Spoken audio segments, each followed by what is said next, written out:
musée de la Banque de Maurice est inauguré officiellement le 3 novembre 2017, mais ce ouverture au public, ce commissioning officiel, le 3 mars de cette année, c'est-à-dire 3 mars 2018. Ce musée-là lit le premier pas, nous vous dire, dans la stratégie d'éducation financière de la Banque de Maurice. C'est une stratégie qui nous fait justement pour éduquer les citoyens, petits, population active, les étudiants et également les gens qui prennent à la retraite. Donc nous avons envie d'éduquer au départ, connaît qui était l'argent. Alors nous avons une pièce qui date de la période arabe, qui s'appelle Gorginor. Il y a aussi une pièce portugaise, mais le musée il consiste aussi en une pièce qu'on appelle le taël. Le taël, au fait, il est frappé par un Hollandais en Indonésie. Le taël est si rare que même la Banque centrale du Pays-Bas est dans la pièce.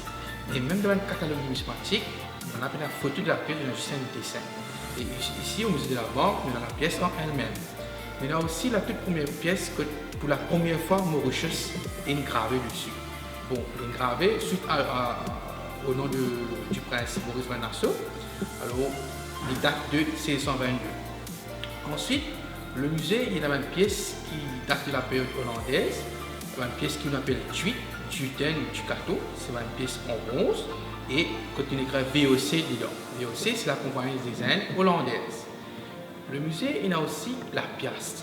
La piastre, il vient du mot piastre, qui derive from pilastre. Pilastre, c'est les deux colonnes que nous regardons sur la pièce, et autour de cette colonne-là, il y a un ruban qui fait le signe de l'or. En fait, la piastre, c'était la monnaie internationale, et le dollar, le signe de l'or, il derive depuis la piastre. Ensuite, nous avons la période française. La période française, on a plusieurs monnaies, denier, fanam, sol. Le sou qui est actuellement utilisé, il est sorti depuis le mot romain, solideo, et en bref, c'est sol. Nous avons aussi une création d'un billet qui s'appelle assignat à l'époque. Et assignat, c'est un assignat en français qui s'appelle livre tournoi, qui est sorti de en France qui s'appelle la tour. Et un assignat qui fait signer par l'autorité d'antan, par exemple le gouverneur général et un intendant. Il y a aussi la toute première pièce que tu écrit Île-de-France et Bourbon, et il est en 3 sols.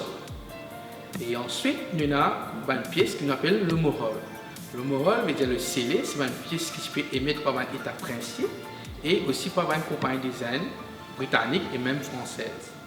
On a aussi l'histoire de Saint-Géran.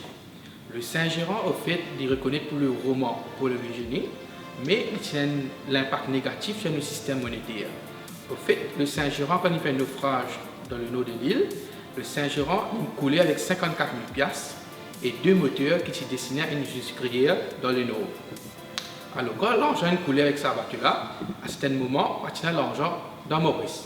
Alors, juste pour parler le manquement, il crée un bon, un vouchers. Et un vouchers, il écrit sur une carte à jour. On a aussi dans une collection la pièce d'écan. La pièce d'écan, c'est l'unique pièce qui est frappée sur l'île Maurice, c'est-à-dire une pièce tout à fait made in Maurice. Alors, la pièce d'écan, en fait, il est nommé d'après le gouverneur d'antan d'écan. En fait, l'anecdote de la pièce d'écan, c'est qu'à un certain moment, vu que pas de l'argent sur l'île, et là, M. Pierre Bouvet, le commandant Pierre Bouvet, il prend possession d'un bateau qui s'appelle l'Ovidio. Et chez l'Ovidio, il y a des 130 000 piastres, il y a un lingot d'eau, et aussi une poussière de l'argent.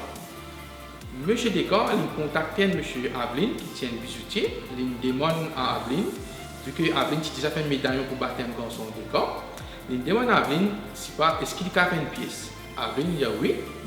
Alors, il grave un leg, et à l'arrière, il grave une feuille de livre.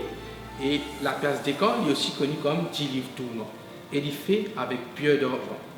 Et la pièce d'écan, c'est une monnaie, c'est une pièce française, mais il est aussi utilisée par les Britanniques. En fait, comme en anglais, prend possession de l'île en 1810, c'est continue de servir la pièce d'écan, mais c'est fait un tout changement dans la pièce là. C'est fait frappe CC sur la pièce. Et CC, c'est Grand Colony. Et c'est servi ça pendant 10 ans, jusqu'à un service de propre monnaie, de propre monnaie, qu'on appelle monnaie à l'encre. La monnaie à l'encre, c'est un argent, une pièce qui fait comme en anglais, et sur la pièce, il y a une langue, un income. C'était le dollar mauricien. Il y a aussi une section qui est dédiée à la reine Victoria. Il y a toute la collection sur la pièce de la reine Victoria, qu'on appelle la jeune tête, la reine Victoria gothique et la vieille tête.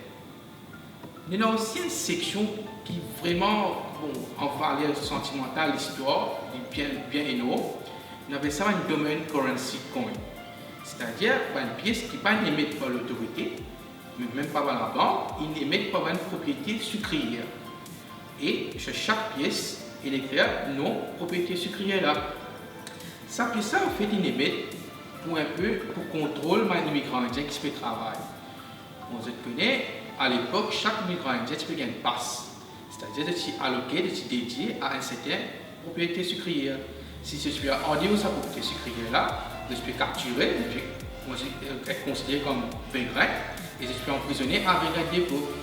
Mais pour décourager, pour sauver, tu peux émettre une pièce qui est disponible dans certains domaines de propriété sucrière, qui peut empêcher de sauver des épisodes de propriété sucrière. Vu qu'à l'époque, la banque commerciale, tu peux mettre un pied, une propriété sucrière, tu peux mettre un pied, l'autorité décide pour faire un board.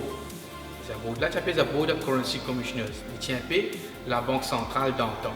Alors, l'autorité demande à la banque commerciale qui cesse imprimer un billet pour l'autorité et c'est maintenant le board qui peut émettre un billet. Et le board, il a adopté la roupie indienne en 1876, qui fait une délaisse le dollar mauricien, vu que la masse immigrante indienne est venue à Maurice, et en 1876, il y a plus ou moins 450 000 immigrants indiens dans le pays. Alors, nous parce qu'à continuer de servir le dollar mauricien, il nous a adopté la roupie. Et le gouvernement, le board d'antan, il commence à émettre un billet avec différentes couleurs, et il commence à servir ça en roupie indienne, et sur un billet, il n'est plus écrit the Commercial Bank, et il commence à écrire the Government of Mauritius.